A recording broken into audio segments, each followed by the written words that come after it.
Olá! A partir de agora você acompanha o programa Nossa Memória, Nossa História, uma realização do Tribunal de Justiça do Espírito Santo que vai levar até você tudo sobre a história da justiça. O tema que vamos discutir hoje é a história das eleições no século XIX. E ao meu lado, ele que é mestre em História e professor do Departamento de Direito da Universidade de Vila Velha, professor Alexandre Basílio. Professor, seja bem-vindo ao programa. Obrigado. E para começar, o senhor trouxe aqui um papel muito interessante, né? Eu queria que o senhor explicasse para quem está nos assistindo. Bom, na verdade, o que eu trouxe aqui, né, é um modelo do nosso primeiro título eleitoral. Nosso primeiro título, na verdade, ele foi produzido em 1875 por meio de uma lei chamada Lei do Terço. E embora as eleições no Império já acontecessem há muito tempo, o título eleitoral ele apareceu nessa época porque uma das grandes preocupações das pessoas naquele período era identificar o votante ou o eleitor. Ou seja, era muito comum que pessoas, a gente até chamava ele de fósforos, aparecessem para votar e na verdade não eram aquelas pessoas. Então o título foi na verdade uma criação dessa época para tentar diminuir um pouco esse tipo de fraude, que acho que a gente vai comentar um pouquinho mais para frente. Tá certo. E professor, para situar o nosso telespectador, século XIX, vamos tratar de qual período? Na verdade é engraçado, né? Porque é uma pergunta que parece um pouco óbvia. O século XIX é o que vai, né? De 1801 até 1900. Mas historiador ele tem um monte de mania. E uma das manias dele é justamente reinventar o tempo. Então, na verdade, quando a gente está falando de século XIX, não é um número cravado, ou seja, a gente não está preocupado exatamente com esses limites do século, como a gente normalmente aprende na escola, mas muito mais com uma conjuntura histórica.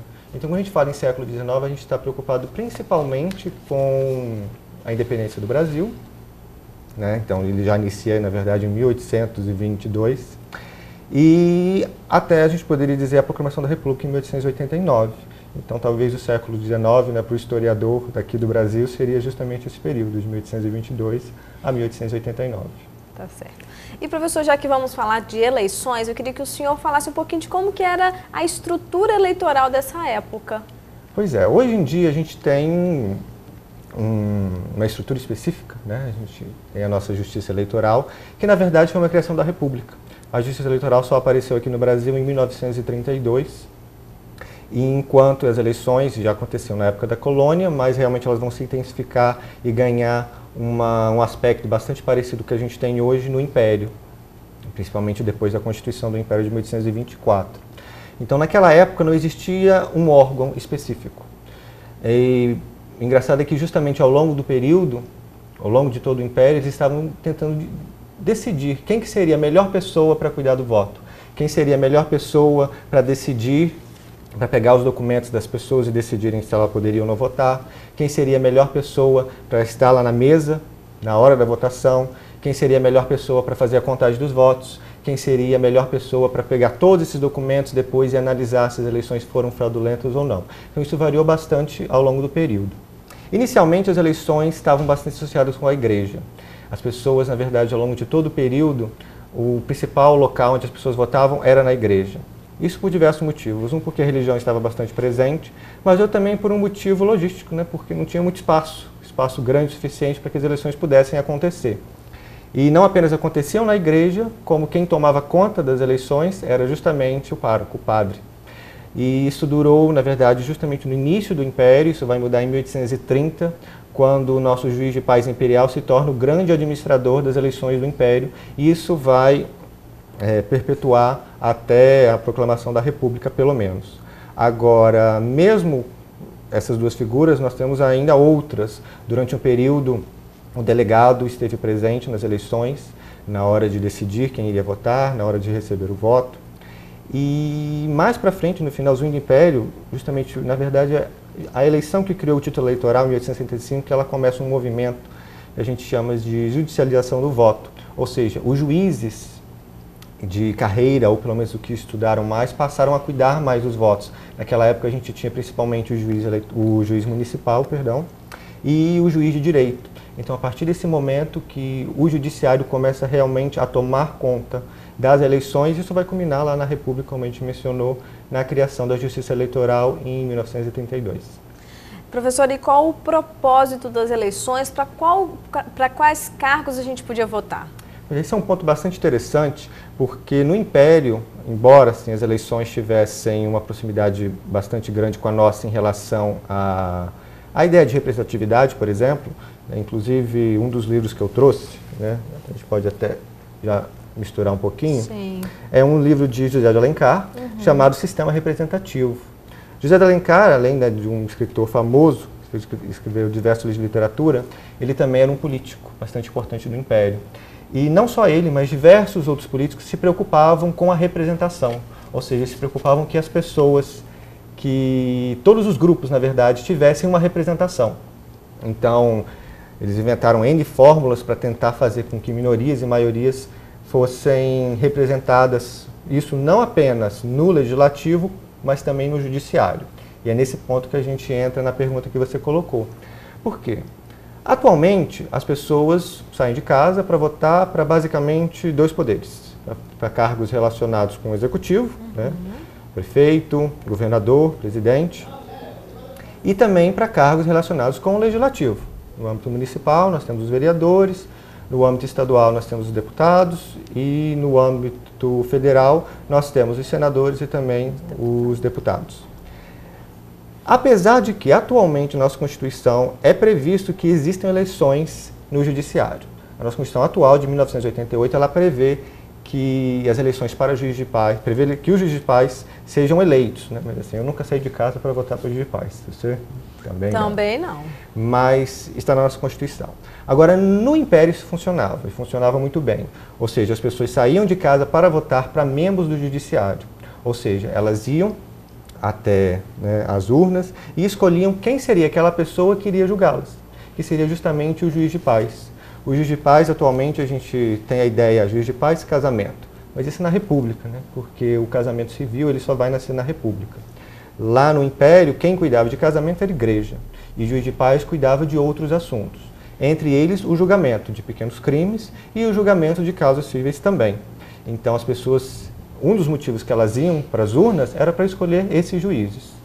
Isso era no âmbito do judiciário.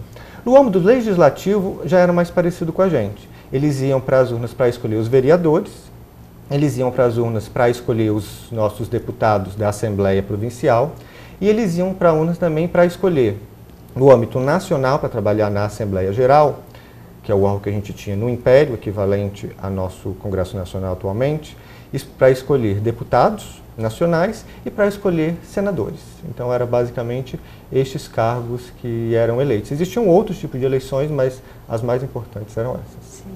E a título de comparação, quais as principais diferenças entre essa época e a atualidade? Eu acho que uma das grandes é justamente essa ideia de que os poderes, na verdade, a gente está muito acostumado de que eu só vou votar para executivo e para legislativo, quando na verdade as eleições podem acontecer em todos os poderes e também em outros âmbitos. Agora, existem obviamente assim, N outras diferenças. Uma talvez que a gente pode pontuar, que é interessante a gente colocar, é em relação ao quantitativo das pessoas que votam. Isso, na verdade, mudou bastante ao longo do período do Brasil. Assim, eu começo a falar das eleições basicamente no Império, porque no período colonial a gente tinha eleições sim, mas eram eleições locais para nossas câmaras municipais e que não aconteciam com tanta intensidade quanto no Império. No Império, realmente, que as eleições vão deslanchar aqui no Brasil. Bom, então, ao longo do período da nossa história, variou bastante o número de pessoas que podiam votar. Isso é bastante interessante porque no início da nossa história, não só no início, né, na verdade até 1881, que é um período bastante longo, né? O nosso império começa em 1822, então até 1881, que é praticamente todo o período imperial, a participação eleitoral no Brasil era extraordinária. Na verdade, votavam aqui no Brasil cerca de 10% de toda a população. Isso para a gente hoje pode parecer um número pequeno, né? A gente faz a comparação, mas na verdade é um número muito grande. Se você pega as outras nações do período, inclusive todas as nações europeias, esses valores eram muito mais baixos. A única nação, na verdade, que tinha um nível eleitoral, um nível de participação eleitoral maior do que o nosso no Império, era os Estados Unidos, com cerca de 18%. Mas mesmo assim a nossa participação era bastante grande. Só que em 1881, infelizmente, nós tivemos um corte de quase 90% no número de eleitorados, por uma série de motivos, né, que a gente pode falar um pouco depois. E a partir daí o número caiu e só cerca de 1% das pessoas aqui no Brasil podiam votar. Isso, na verdade, é uma discrepância bastante do que acontece hoje. Agora, a participação que a gente tem hoje, na verdade, ela é bastante fruto da nossa nova Constituição de 1988. Porque mesmo depois da proclamação da República, a participação eleitoral no Brasil continuou muito baixa. Ela só vai realmente começar a crescer no período Vargas, quando foi permitido, por exemplo, a volta do voto dos analfabetos e o voto das mulheres. E outra coisa interessante é que no Império, até 1881, os analfabetos podiam votar. E isso é uma ideia que normalmente as pessoas não têm. Elas acham, né, que os analfabetos só vão conseguir realmente votar a partir do período Vargas, com a instituição da Justiça Eleitoral e todas as outras reformas do sistema eleitoral aqui da República. Professor, e as eleições imperiais aqui no estado, elas também aconteciam? Como é que funcionava? Com certeza. Na verdade, o primeiro ponto você chamou aqui de estado. Lembrando que no período que a gente está conversando, sobre o que a gente está conversando, nós estávamos no Império e nós não tínhamos ainda o estado. O estado foi uma invenção da República. Nós tínhamos no período as províncias.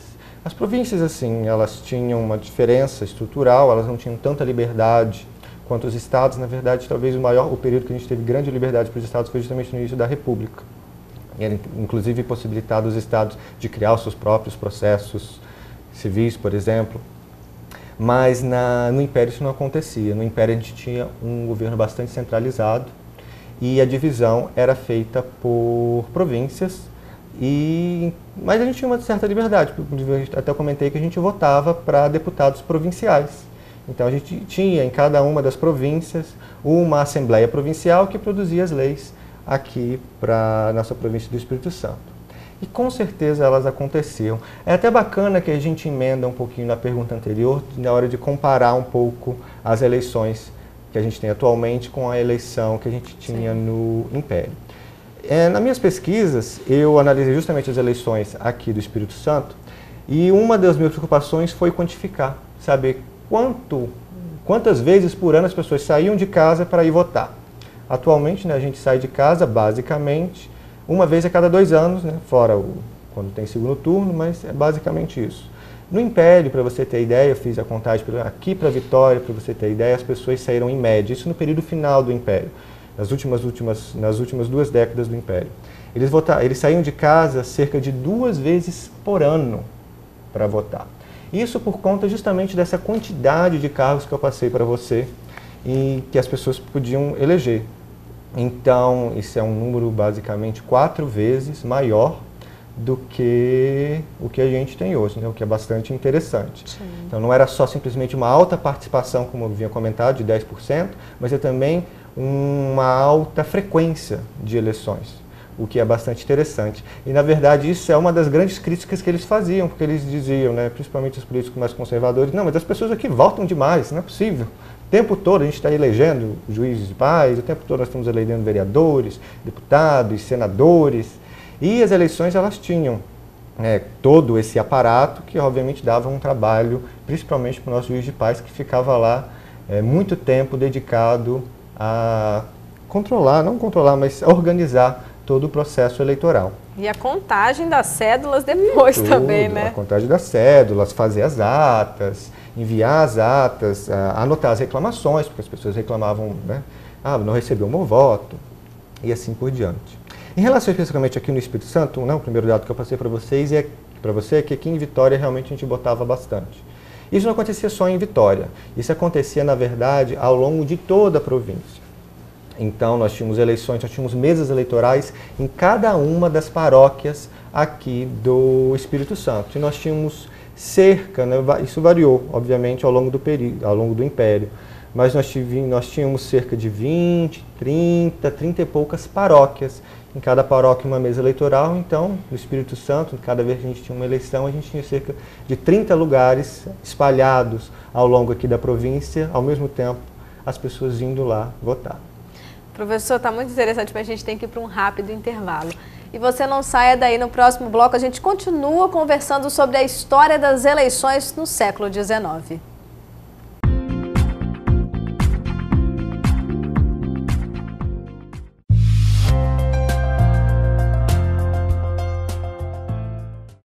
A Serra é a segunda cidade mais populosa e o principal polo industrial do Espírito Santo. Se precisar da justiça, procure o Fórum Dr. João Manuel de Carvalho, Avenida Getúlio Vargas, número 250, Centro. Telefone 3291-5542.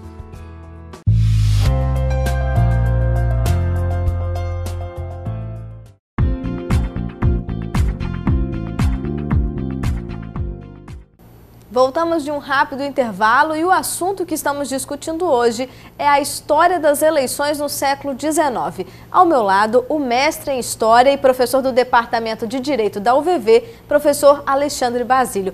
Professor, a gente terminou o bloco passado falando de um pouquinho de quem eram os eleitores, de como que eram organizadas as eleições. E agora eu queria saber, professor, do seu estudo sobre toda essa história, como é que foi? Foi fácil? Na verdade é engraçado, né? A gente vai numa livraria ou vai numa biblioteca e pega, né, um livrinho desse, já todo encadernado, com aquele monte de informação. Quando o livro é até um pouco para o público mais abrangente, um monte de figura. E a gente não consegue imaginar de onde que a gente tira todos esses dados. Na verdade, assim, acho que isso é uma informação que possivelmente as pessoas já devem ter ideia, fazer pesquisa no Brasil não é muito fácil. E isso se dá por N motivos, né? Um dos motivos, na verdade, é até o fato desses documentos estarem espalhados. Quer dizer, a gente tem que ir em arquivos variados e arquivo, muitas vezes, não são exatamente o ambiente mais agradável de se ficar. Às vezes porque está muito quente, às vezes por conta da poeira, nós temos que usar máscaras, temos que usar as luvas para não danificar os documentos. Mas, ao mesmo tempo, é um momento muito gratificante, porque você está trabalhando com coisas que foram produzidas há muito tempo. Então, na hora que você vê um documento, você viaja, você fica imaginando quem que escreveu, como que ele escreveu, como que era aquela época. Então, isso também é bastante gratificante para a gente. Outro ponto também, que acho que vale a pena a gente mencionar, é o fato de que todas essas pesquisas, elas estão sendo, principalmente em relação ao Espírito Santo, elas estão sendo intensificadas agora. Então, muita coisa não se sabe ainda, a gente nem sabe exatamente quais os documentos que estão lá. Na maioria dos arquivos, para você ter ideia, eles não têm todos os documentos catalogados. Ou quando tem, eles têm basicamente assim, caixas, e eles dizem, nessa caixa tem tal assunto. Procura. Então, realmente, nós temos que ir lá investigar. É um trabalho quase que de Sherlock Holmes. Mas quando você encontra, realmente é um sentimento maravilhoso. Agora, uma curiosidade minha, mas que deve ser de muita gente que está nos assistindo, né? Havia fraude nessa época? Com certeza. Inclusive, eu tinha comentado com vocês uma delas, que é o fósforo, que é justamente aquela pessoa que era contratada, normalmente por alguém que queria ser eleito, para votar em nome de outra pessoa. Por exemplo, alguém que não iria votar, por qualquer motivo, ou alguém que já estivesse morto. E esse fósforo não votava em apenas um lugar, não. Como a gente comentou, só aqui no Espírito Santo a gente tinha mais de 30 mesas eleitorais, onde ele poderia sair de um lugar, ir para outro, e quanto mais ele votasse, mais ele ganhava. Era engraçado quando dois fósforos apareciam ao mesmo tempo. Aí um dizia que era o fulano, o outro dizia que também era o fulano. E aí nós tínhamos um embate para decidir quem que era o verdadeiro fulano, quando às vezes no fundo nenhum dos dois era. Mas em relação às fraudes, assim, antes da gente até comentar outras, é importante a gente lembrar que dizer que tem fraude não é necessariamente algo ruim. Por quê? Porque se tem fraude, quer dizer que as pessoas se preocupam. Quer dizer que as pessoas, elas têm interesse naquele resultado. Se não houvesse interesse, as pessoas possivelmente, né, ou não iriam fazer a fraude, ou seria uma fraude que era muito mais, ou quer dizer, muito menos elaborada, por exemplo, do que essa, né, de você ter que contratar uma pessoa para poder ir lá e fingir ser outra e votar em diversos lugares. Então esse é um ponto muito importante, essa existência da disputa política, que é fundamental. Quer dizer, sem disputa política não faz sentido ter eleições. Outro tipo de fraude que a gente tinha, outras a gente até mais divertidas, às vezes fora do ambiente das eleições, fora das igrejas, eles poderiam colocar o que eles chamavam de barracões, que eram lugares onde eram oferecidas bebidas e comidas para justamente chamar as pessoas a participarem das eleições. Existiam lugares e épocas que as eleições eram mais disputadas do que as outras. Isso acontecia principalmente nos centros urbanos. Em outros lugares, onde haviam poucos candidatos, por exemplo, ou que fosse uma zona rural, poderia ser que não houvesse tanta disputa. Então, esse tipo de fraude não iria acontecer. Mas também a gente tinha fraudes que eram, que a gente poderia chamar de fraudes de colarinho branco. Por quê? Porque quem fazia era justamente aquelas pessoas que estavam gerenciando as eleições ou pelo menos analisando os resultados, ou seja, não envolvia violência ou um teatro, né, dessa magnitude que eu descrevi para vocês. Uma delas que a gente tinha na chamada eleição a bico de pena. Bico de pena em referência à escrita. Por quê? Porque eram eleições que na verdade nunca aconteceram. As atas eram simplesmente confeccionadas, dizia lá que se apareciam tantos eleitores em tal horário, que votaram em tal pessoa, quando na verdade não tinham votado ainda. Aliás, perdão, não tinha acontecido eleição nenhuma. Outro tipo de fraude que acontecia, mas essa já não era aqui no âmbito local, era lá, por exemplo, já nos órgãos para onde os candidatos iriam. Porque atualmente, como a gente comentou, a Justiça Eleitoral só foi criada na República. Então, quem que fazia uma análise todo esse processo, principalmente dessas atas, era o órgão. Então, por exemplo, os deputados que iam para a Assembleia Geral, lá na Assembleia Geral, eles se reuniam, pegavam as atas de todo o país, para você ter ideia, e analisava todas as atas para tentar descobrir se houve fraude ou não, se aquela eleição é válida ou não, para tentar decidir, esse candidato realmente ele vai ser diplomado e vai passar a exercer o cargo. Então, nesses órgãos, né, tanto no Senado quanto na Assembleia, tanto provincial quanto na Assembleia Geral, eles tinham uma prática que eles chamavam de contas de chegar, que era o quê? Eles pegavam essas atas, diziam, faziam a contagem, eu preciso de anular tantas atas para conseguir fazer que tal candidato seja eleito. Faziam a contagem mais ou menos, por isso que é conta de chegar, e falavam que aquelas atas, que tais atas, por exemplo, que não iriam atrapalhar no resultado, eram inválidas, independentemente de elas serem válidas ou não. Então, essa era uma das fraudes, né, que a gente chama que é o apelido, né, de colarinho branco. Tá certo. Professor, e quem eram os eleitores dessa época? Bom, a gente até comentou que, na verdade, o número de eleitores no Brasil era bastante grande, sim, principalmente até 1881.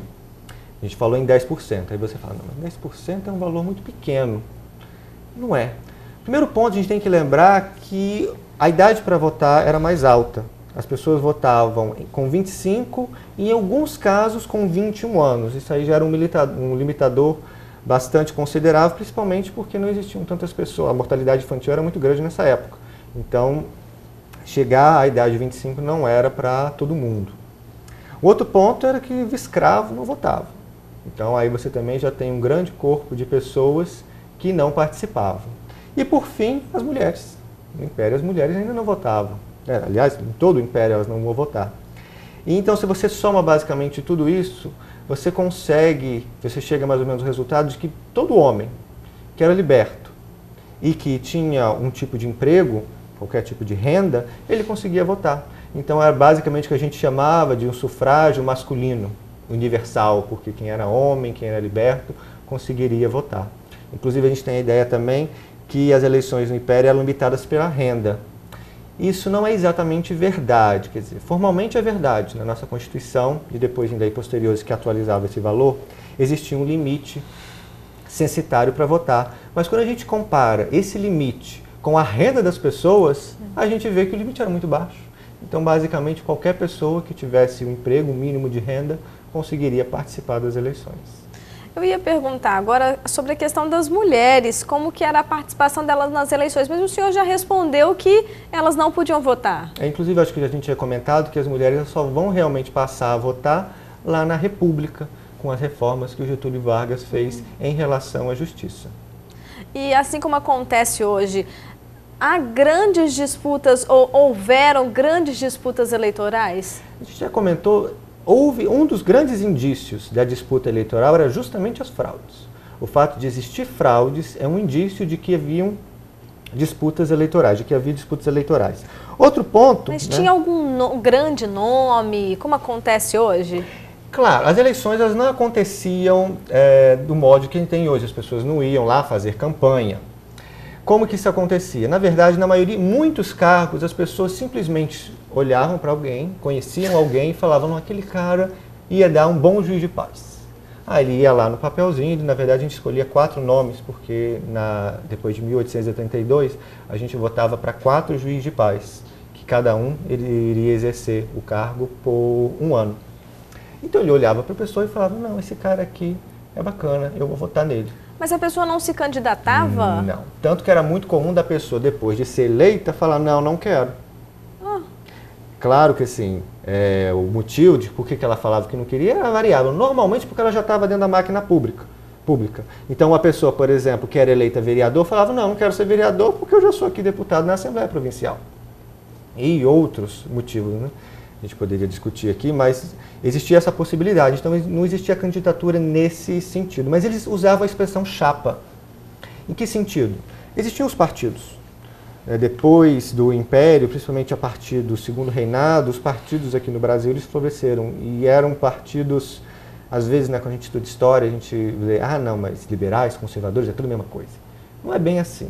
Quando a gente analisa, tanto a nível nacional quanto a nível provincial, a gente vê que existiam sim diferenças entre os partidos. E nos partidos eles decidiam um candidato, principalmente para esses cargos mais importantes, para os cargos que iam para a Assembleia Geral e, em certa medida, também para os cargos aqui da Assembleia Provincial. Então eles podiam decidir um nome e era combinado, olha, então o nosso partido vai apoiar tal candidato, e aí sim, as pessoas que eram declaradas liberais ou declaradas conservadores iam até as urnas e falavam o nome, né, porque o voto era oral, falavam o nome da pessoa que tinha que ser eleita. Muito estranho isso, né, professor? Professor, e a gente já falou também dessa questão dos eleitores, né, que mulher não podia votar, homem, 10%. E a idade? Tinha uma diferença aí nessa questão de idade, não tinha? A gente já comentou, a idade era de 21 ou de 25. Na verdade, em via de regra, era 25. Em alguns casos, poderia ser de 21, mas era a minoria. A idade legal para voto era 25 anos. E o voto era obrigatório? Via de regra, não. Isso é engraçado porque a gente tem a ideia, se você não obrigar as pessoas a votar, ninguém vai votar. Em relação ao juiz de paz, na nossa lei de 1846, existia sim a obrigatoriedade do voto. Isso porque o juiz de paz era um dos cargos que as pessoas frequentemente recusavam. Não frequentemente, mas entre todos, talvez o que mais recusasse era o juiz de paz. Então, a nossa legislação de 1846, com medo até de que não tivesse número suficiente de candidatos, porque quando um recusava, o imediato de votos teria que assumir, se caso ele tivesse um motivo justificado, obviamente, porque até o exercício do cargo também era obrigatório, no caso do juiz de paz.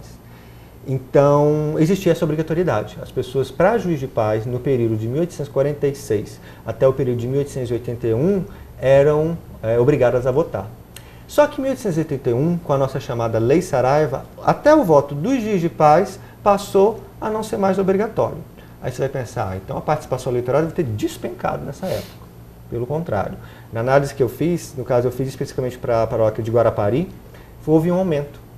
Claro que foi um aumento assim, de 1 ou 2 votos, mas em relação às eleições, não exatamente antes, mas se você comparasse, por exemplo, as eleições dos deputados, que já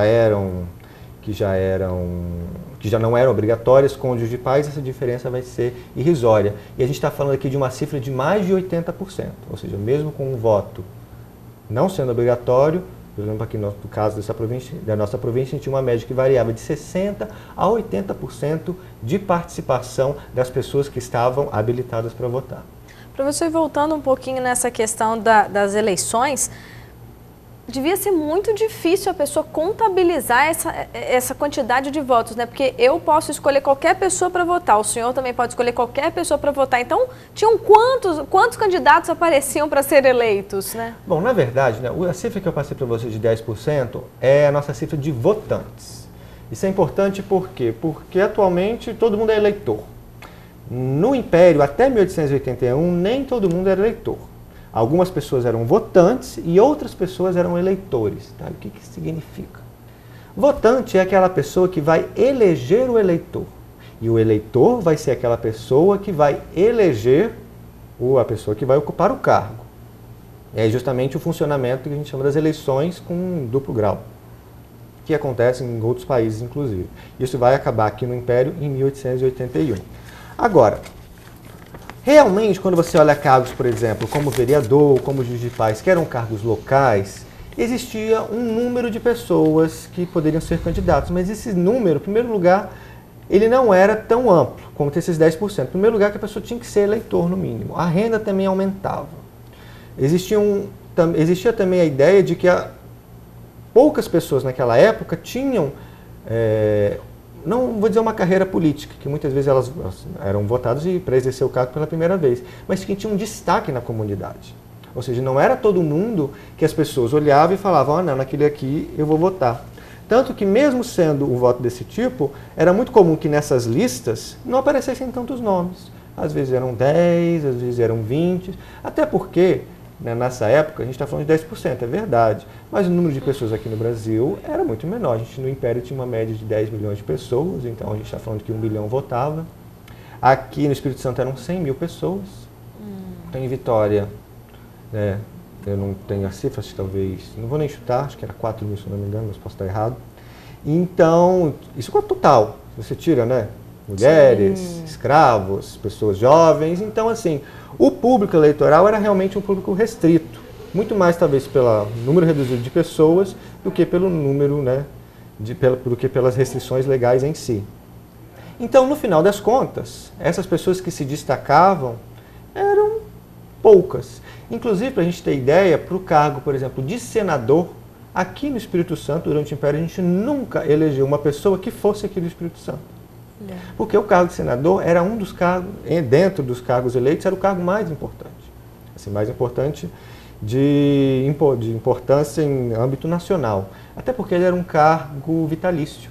Então, quando a pessoa era eleita, depois de eleita, ela só iria sair do cargo quando morresse. Então, nesses casos, por exemplo, se a gente elegeu candidatos que eram de outras províncias, isso significa que a quantidade de candidatos não era tão grande assim. Professor, tem conversa aqui para mais um programa, hein? A gente termina por aqui, viu? Quero agradecer a sua participação e, é claro, deixar o convite para outras visitas. Eu agradeço. Até mais. Termina aqui o programa Nossa Memória, Nossa História. Hoje nós falamos sobre a história das eleições no século XIX com o mestre em História e professor do Departamento de Direito da Universidade de Vila Velha, professor Alexandre Basílio. E a você que nos acompanhou, o meu muito obrigada. TV Justiça, cidadania e transparência para você.